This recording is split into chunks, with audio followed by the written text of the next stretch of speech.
Татарстан Республикасы президенты Рөстәм Миңнеханов эш сәфәре белән Санкт-Петербургка булды. Уртак эш нәтиҗәләре һәм киләчәк хезмәттәшлек турында тулырак хәбәрчебез Мөршидә Җиһан язмасында.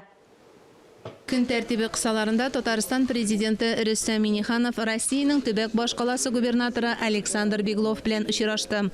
Шулай ук Тау университетында югары уку йортының лаборатория эшчәнлеге белән танышты. Эшлекле очрашуда ЮНЕСКО ярдәме белән Тау техник белем бирү буенча халыкара компетенцияләр үзәге проектларын гамәлгә ашыру 2022 елда Казанда һәм Санкт-Петербургта Бөтендөнья мирас комитетын үткәрү турында фикерләштеләр. Татарстан Республикасында минераль чимал комплексы өлкәсендә төбәк компетенцияләр үзәген булдыру турында килешүгә кул куелды.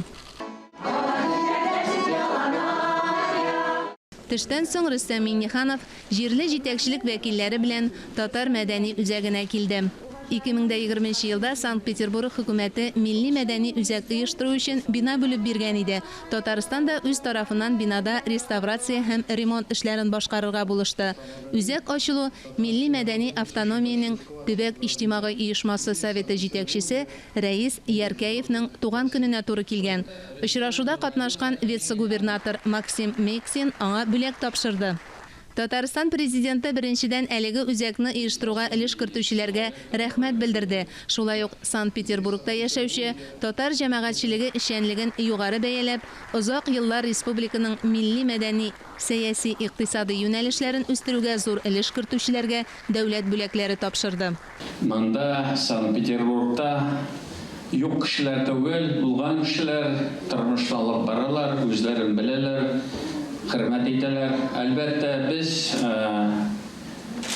татар халкы үзебезнең милләтебез турында уйлыйбыз, үзебезнең киләчәгебез турында уйлыйбыз, яшьләр турында уйлыйбыз. Гореф-гадәтләрне, динебезне ничек итеп сакларга, бүгенге тормышта ул бик җиңел әйбер түгел.